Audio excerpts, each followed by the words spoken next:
Hello అండి. ఈరోజైతే తోటకూర ఎలా చేసుకోవాలో చూపిస్తాను.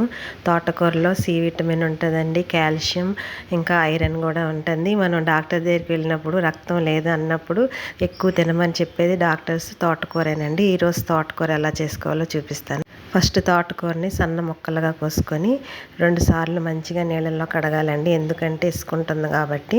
చక్కగా నీళ్ళల్లో కడిగిన తర్వాత కుక్కర్లో కడిగిన దాన్ని వేసుకొని ఉప్పు, కారం, ఉల్లిపాయ, పచ్చిమిరకాయలు, చింతపండు, టమాటా, నూనె అన్నీ వేసి కలిపెట్టాలండి. ఒక చిన్న గ్లాస్ వాటర్ పోసుకొని 3-4 విజిల్స్ పెట్టుకొని దించుకోవాలండి. దించుకున్న తర్వాత కూడా మనకు కొద్దిగా నీరు కనిపిస్తే విజిల్ తీసేసి మామూలుగా మూత పెట్టుకొని నీరంతా దగ్గరికి అయిన తర్వాత మెదుపుకొని తాలింపు వేసుకొని తింటమేనండి.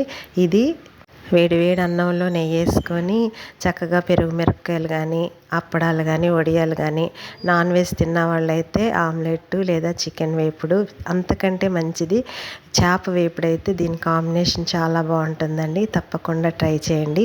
ఇన్ని ఉన్నటువంటి మంచి ఆరోగ్యానికి మంచిదైన ఈ తోటకూర తినటం వలన ఎన్నో ప్రయోజనాలు ఉన్నాయి కాబట్టి ప్రతి ఒక్కరూ వారంలో 2 సార్లు తింటే మనకు బ్లడ్ పడుతుంది. అన్నిటికీ మేలు. తప్పకుండా ఇది వారంలో 2 సార్లు చేసి పిల్లలకి కానీ ఇంట్లో పెద్దవాళ్ళు అందరూ తినొచ్చు.